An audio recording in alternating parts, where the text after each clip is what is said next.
giant of limitless power at man's command. And where was it science found that giant? In the atom, a particle so infinitely small that it takes over 100 billion atoms to make up the head of a pin. This is Out of the Basement, a podcast dedicated to radiation medicine.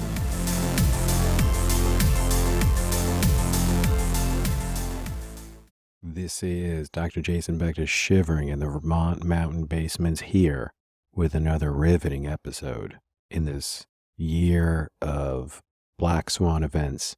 And this has been a crazy January, depending on what you pay attention to and who you pay attention to. But I figured we'd go back old school. We'd talk about policy and payment and professional societies. And I have dragged my feet on doing this because I'm I don't know if a little is the correct way to say it. I am disappointed, and I had expected more, really anything. I have been repeatedly asking our largest professional society, known as Astro, for any sort of information on anything they've said this year. And yeah, it really sums it up, like literally anything. And just crickets. It's gotten to the point where I am going all over to the strange and quirky social media platforms and just really anything to see if I'm missing something, if there's just, maybe they invented some sort of secret platform that I didn't get told about, but nope. And I really enjoyed the ACRO town hall, the actual town hall that was done a couple months back, and really would have loved to have heard any sort of reaction from Astro, but alas. So then on January 9th, we finally got something, and boy howdy, that was interesting. So let's go ahead and take a listen to the press release we're going to go with, to the announcement from January 9th that can be found on Astro and ACRO's website. Basically nowhere else, but we'll get there. Today, the largest professional societies representing radiation oncology physicians in the United States announced a partnership with the goal of reforming radiation oncology Medicare payments to expand and enhance access to high-quality care for people with cancer. Leaders of the American College of Radiation Oncology, ACRO, the American College of Radiology, ACR, the American Society for Radiation Oncology, ASTRO, and the American Society of Clinical Oncology, ASCO, stressed the need for a unified approach to create meaningful change on this critical issue. I want to be really clear and state that I don't intend to be negative all the time. That's really not what any of this is supposed to be about. So I'm going to start by saying I am very happy to hear this. The professional societies representing various cancer specialties, modalities, whatnot, should 100% be doing this. And I'm very glad to hear that this is the case. Now, what I'm a little bit less glad about is I had always assumed this was a thing, right? What is the point of specialty societies if they are not working towards the common benefit of the patients and physicians? So were they not united in a partnership to protect Medicare payments to radiation oncology, or really any sort of, again, cancer care as the major cancer societies? I'm confused. So I guess we weren't united on protecting access, but we are now. Let's continue. Medicare payments for radiation therapy services have been cut by 23% since 2013, threatening patient access to cancer care in communities across the country, with further cuts likely in coming years. ACRO, ACR, ASTRO, and ASCO are committed to working together to ensure that cost-effective, high-value cancer care services are available for Medicare beneficiaries and all patients, while positioning the specialty for innovative breakthroughs in cancer treatment for future generations. The organization's leaders believe that payment reform is an essential path forward for the future of the specialty. Broad congressional interest in radiation oncology and Medicare physician payment reform provide a robust backdrop for potentially transformative action this year. What a great passage. It's very interesting. So first, the alarming statistic that Medicare payments for radiation therapy services have been cut 23% since 2013. That should not be a green light to secretly author your own payment model to have more cuts. And yes, again, I'm very aware that it won't get off the ground in Congress if you don't show cuts. Like, that's not the point. The point is, why do it? But then again, I love this line here, with further cuts likely in coming years. Yes, that's true for all of medicine. Like, that's just a whole bunch of nothing. Okay, and a lot of math, this will be in a different episode, a lot of this projection math is based on extrapolating these cuts. And I would just like to point out that after the intense scrutiny a decade ago, so we had these cuts in 2013 as a very specific year because they started coming after us then. So we had the issues in 2013, 2015 with the bundling and whatnot. And then we had the tumultuous years with the threat of APM. But if you think about it, if you step back, after that targeting in 2013, 2015, we've been left alone. There was the specter of APM, and then that's now dead. So why are we asking for trouble? Astro feels like the kids in class who raise their hand and go, teacher, you forgot to give us homework. Stop. Just stop. But anyway, so they set this up again. I'm going with this episode in a certain direction. So very interesting how they set up these quotes here. So now we're going to get these 4 quotes from representatives of the societies. ACRO President Dwight Herron said, "As 4 of the largest groups representing innovative and comprehensive cancer care, our coalition will leverage its wealth of expertise across the spectrum of health policy and economics to ensure the practice of radiation oncology remains sustainable in both community and hospital-based settings to the benefit of cancer patients for many years to come." ACR Board of Chancellors Chair Jacqueline A. Bello said, "The American College of Radiology is continually working to advance and maintain a healthcare delivery and payment structure that enables those with cancer to access life-saving and quality of life, improving radiation oncology care in their communities. On behalf of our many radiation oncologist members and the patients we serve, the ACR is proud to work with ASTRO, ACRO, and ASCO to move this important effort forward." ASTRO Chair Jeff M. Mikowski added, "ASTRO welcomes this partnership with ACRO, ACR, and ASCO, knowing that as a united discipline, we can achieve lasting reform for radiation oncologists and our patients." ASCO Board Chair Everett Vokes said, "The Association for Clinical Oncology supports collaboration across the cancer community and with policymakers toward needed payment reform that supports patient access to high-quality, equitable cancer care." Wow. I have never read more boilerplate language in my life. What did any of that say? Really, what did any of that say? There was nothing specific in that. That was just, you could have basically pulled that off a existing website for any of these societies. So I've learned that we evidently did not have a partnership before this to protect reimbursement, and that the representatives are really committed to not having more cuts, and very, very action-driven statements there. I wonder what comes next. ASTRO's Radiation Oncology Case Rate Program, ROCR, seeks to address inadequacies of the current payment system. The societies are seeking input from their members and other stakeholders on payment reform as they ask policymakers to address the urgent threat facing cancer treatment access. They are committed to supporting radiation oncology professionals, both in hospital and freestanding office settings, to secure fair, stable reimbursement. Payment reform in radiation oncology also must address disparities faced by patients in rural and underserved communities.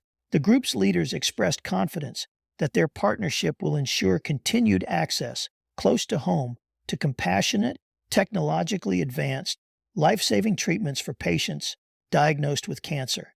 They also expressed a commitment to this important advocacy initiative to protect and enhance access to radiation therapy services for patients today and tomorrow. I literally laughed out loud when I read that the first time. So this is about as textbook propaganda as you get. And I'm using that in the traditional way. I hate when that term has been politicized to the point where it means nothing. or just watered down, but I'm using it in the classic way. And what I mean by that is, so when you read this setup, so first you have the opening of this press release where they make these statements about a partnership with and these really are these are four very large, very important professional societies. And you immediately read of, oh, wow, there's a partnership, there's a coalition, this is something. And then you have statements of intent, or again, if you don't give any of them critical thought, it again adds to the narrative of, okay, we've got this society partnership, and look here are the important people from the societies, and they're saying things. And then you have a single sentence that leads right into Astro's radiation oncology case rate program, ROCR, seeks to address inadequacies of the current payment system. Now, note, 0 statements by any of the individuals are mentioning ROCR at all, not even Astro's. And there was no mention of ROCR before the statement. And after this one sentence, there is no mention of ROCR again. And now when they did the announcement on Twitter, and really it was basically only 3 people, as I recall, 3 of the Astro leadership people, when they tweeted this, they put a ROCR hashtag at the end of the tweet, but they did not say anything actually specifically about ROCR. And what that does is it gives you the illusion that this is about ROCR. It is not. And I'm not even sure if this was discussed behind the scenes, like when this coalition was put together. It was either not even brought up, or pretty concretely, the other societies did not agree to supporting ROCR. And that's basically what this is. And so this is pretty ham-fisted, in my opinion. And because then right after the one sentence about ROCR, it says the societies are seeking input from their members and other stakeholders on payment reform as they ask policymakers to address the urgent threat facing cancer treatment access. Okay, so again, that statement can be applied to anything. And that's why I laughed out loud when I saw this. And when I say the term propaganda, I mean it in the 1928 book Propaganda, written by Edward Bernays. And Edward Bernays, now back then, propaganda, the meaning has changed over the years. It actually was not a negative term. We use it, I consider it, I think, a negative term now, of course. But in 1928, when he wrote the book, literally propaganda, that was synonymous for public relations. That meant PR. So it wasn't negative back then. But let's have a listen to a passage from an article here. Funnily enough, bacon and eggs for breakfast can all be traced back to the founding father of psychoanalysis, Sigmund Freud. He just really has a way of inserting himself in American culture. His nephew, Edward Bernays, inspired by his uncle's work, was a founder of propaganda and public relations, and is credited with the introduction of bacon and eggs into the American breakfast. In the 1920s, Americans typically ate light breakfasts of coffee, orange juice, rolls. In order to increase bacon sales, Bernays wrote to 5,000 physicians, asking whether a heavy breakfast was better for health than a light breakfast. 4,500 physicians wrote back confirming that a heavy breakfast was better for health, as the body is depleted of nutrients after a night of sleep. He had this study published in newspapers across America, conveniently presenting bacon and eggs as the ideal choice. Do you see what I mean as the classic definition of propaganda? So this is what Edward Bernays was really famous for, where this is his use of his favorite technique of appeal to a third party. And again, just to reiterate that story, he wrote to 5,000 physicians asking whether a heavy breakfast was better, and 4,500 wrote back saying yes, and they were replying yeses, and the body is depleted of nutrients after fasting all night. And so he took that true fact of 4,500 out of 5,000 physicians say a heavy breakfast is better, and he put that in a bacon ad, and that's how he pushed bacon. And it works as it tricks your brain. Interestingly, he also really was pushing cigarettes. He's one of the founders of the big early tobacco push by getting women to smoke. He would call them torches of freedom, so he links cigarettes to feminism. And so cigarettes were painted as torches of freedom, literally, Google it. And it was kind of linked to symbols of independence. And it was devastatingly effective as we are still dealing with today. So if you ever wonder who literally wrote the book on propaganda, it was Freud's nephew, Edward Bernays. And so that's what Astro has done here, or whoever wrote this press release, where nothing in this is specifically about ROCR. So none of the specialty societies say anything. There's nothing really specific. It is mentioned, the hashtags are used, and it is co-opting the authority of the other societies. It is giving the appearance of support when it is actually not support. And it's really, I would have done it differently if it were me. I would do a lot of things differently. But so then I was trying to figure out, where did this come from? Now, for those who don't know, when you do a quote unquote press release, like when you put things quote unquote out on the wires, there are specific services that you can use that for. And so sometimes when you see these things, like maybe you've seen something and been like, how in the world did this get press coverage? You can literally pay to do this. And so I was trying to figure out if that's what they did here, because when the workforce study came out back in March of 2023, and it was spun as the projections are equitable or whatever the language was, and that's really not what it showed, that was put out on a normal press wire. Now, I'm recording this about a week after this press release was out, so maybe that's coming. Maybe it just hasn't been disseminated through the search engine crawlers. But I could not really find any other places. So that's the other really telling thing about this. This is not on ASCO's website. This is not on the ACR's website. This is in two places. This is on Astro's website, and this is on ACRO's website. And that's it. If you Google the first line of this, you get a paywalled cancer letter, copy and paste clicks. But then you get an Aunt Minnie story, which is written. Now, for those who Aunt Minnie is more for the diagnostic radiology people, but it's like I don't even know how to describe Aunt Minnie. There's no really radonc. The SDN forums are, I guess, as close as it gets, but that's not true. I don't know. It's a private sort of diagnostic radiology forum. So this was the thing from Aunt Minnie about it. In other news, Astro said that Chief Executive Officer Laura Thevenot plans to retire at the end of 2024 after leading the organization since 2002. During Thevenot's tenure, membership grew by over 50% to its current level of more than 10,500 physicians, biologists, physicists, radiation therapists, dosimetrists, and other healthcare professionals. The Society noted, "It has been my privilege to work on behalf of our Astro members these past 22 years, Thevenot said in a statement. The Astro Board of Directors has engaged Korn Ferry to conduct the nationwide executive search for Thevenot's replacement, Astro said. So point number one is, again, this press release is only available on Astro's website and ACRO's website. It looks like paywalled copy and paste cancel letter, and then the story about it from Aunt Minnie, and that's it. Which again it's really hard to. I don't know if people found this compelling or what, because the word ROCR shows up once. There's no specific statements. This wasn't even posted on ASCO and ACR's website.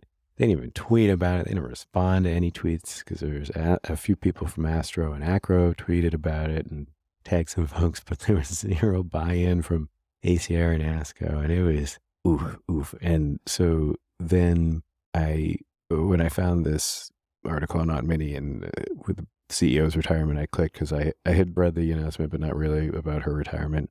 And this is one of the passages from her resignation article. During Thevenot's tenure at Astro, membership grew by over 50% to its current level of more than 10,500 physicians, biologists, physicists, radiation therapists, dosimetrists, and other healthcare professionals. Additionally, the association's professional staff expanded from 18 in 2002 to more than 80 currently. I find the back-to-back nature of these articles very profound and very illustrative of my own feelings about Astro and why I am very suspicious of their ability to pull off really anything of complexity. Because if you take this together, so we have, during the CEO's tenure from 2002 to now, the membership grew over 50%. And again,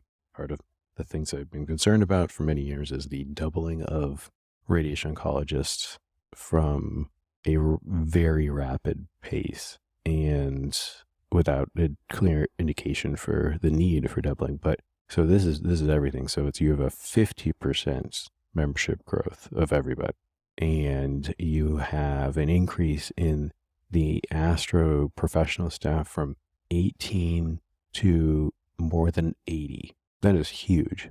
Now, this opened with 23% cuts in reimbursement since 2013. In aggregate, you have doubling of the people around or within radiation oncology. You have quadrupling of the staff of this professional organization. These are the people, this organization was the one that was supposed to be in charge of protecting the specialty, of safeguarding it. And under this massive growth of the structure itself, of the organization itself, massive growth, the only thing that they have to show for it is a 23% decrease in reimbursement from Medicare over the last 10 years. And that was 10 years into this tenure when this growth had already happened. And so the question is, what confidence do any of us have in the ability of this organization to do something like ROCR? Because the nail that sticks out gets hammered down. This is the thing. You could rewrite ROCR. And again, I'm still, if there's actual stakeholder feedback and incorporation, if ASCO really gets involved and really does that, I would never, ever personally shut the door on ROCR from my own. I will change my mind. I would love to change my mind. But do we really think that we can withstand being the sole specialty who is paid by Medicare uniquely in all of American medicine compared to everyone else? Because that's what that is. It would be taking radiation oncology out of the pool of specialties. We'd be the only ones. There is nothing like this. And even if there was, it would be different than us. So no matter you could draw some analogies to portions of things that exist, but there right now is nothing like ROCR. You are looking for congressional action to put us in a separate bucket, to take us out. That is an incredibly difficult place to be in. We'd stand out like a sore thumb. Do we have the skill and expertise and the maturity to handle that position? Because all signs point to no. And all other things aside, even if ROCR was perfect, a tiny medical specialty should not be seeking to be a separate piece unless you want to pull in the lobbying power that the Proton crew has. Because the way that the Proton, this is very interesting too, or maybe not interesting, disturbing to me. Protons are viewed separately than photons. And because protons cost so much more. And so the way that the others, the policymakers, the people who aren't us, they don't view all of us as radiation oncologists. They view it as protons and everything else. And that says a lot about how we appear to the outside world. And we have shown no demonstrable ability to handle uniqueness. And it's in black and white. Now, when I was looking for any support by this coalition, of course, there's nothing on ASCO's Twitter, but from this January 9th press release, there is something from January 10th. And what we do have is ASCO, what ASCO is pushing for, which is something that I strongly believe in. And I would love if in the reverse, if Astro, I will shut up about ROCR. If Astro just wants to, we can have a mutually assured, we'll stop talking about it. All of us together, we can pretend like it didn't happen. If we just want to go with ASCO on what ASCO wants to do, I really like what ASCO wants to do. And it is in line with the AMA stuff. While ASCO didn't say anything about this press release on the 9th or ever, but on the 10th, here's what they are advocating for.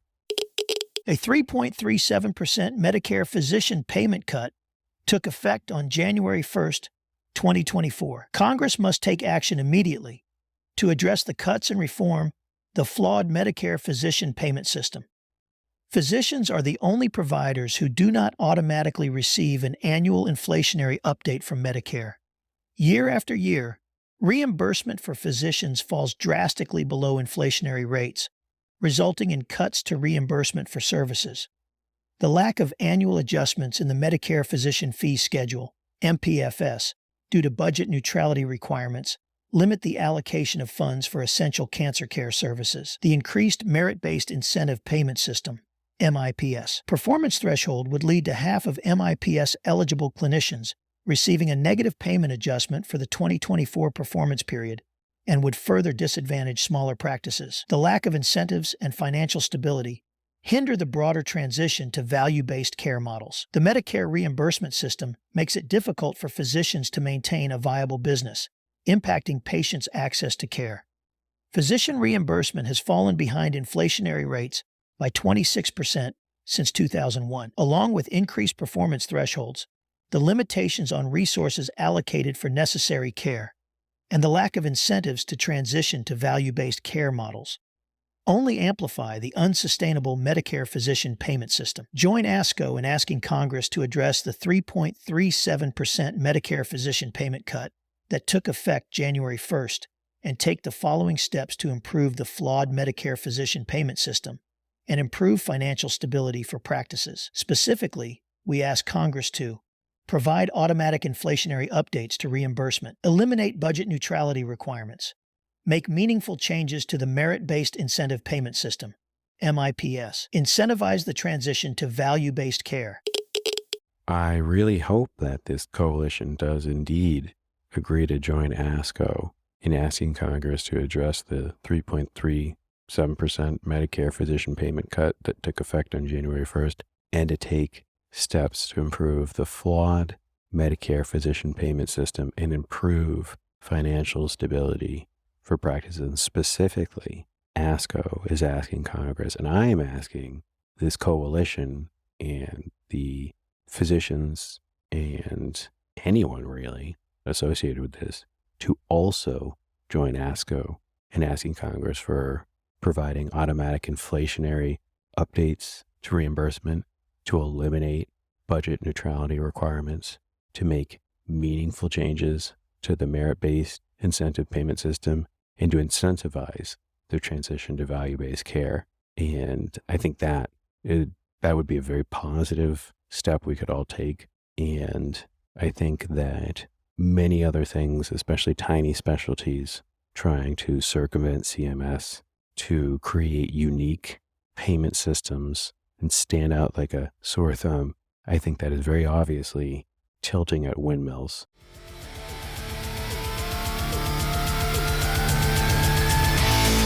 This has been a Photon Media production. Don't forget to like and subscribe on whatever platform you use to listen to us. Be well and be mom.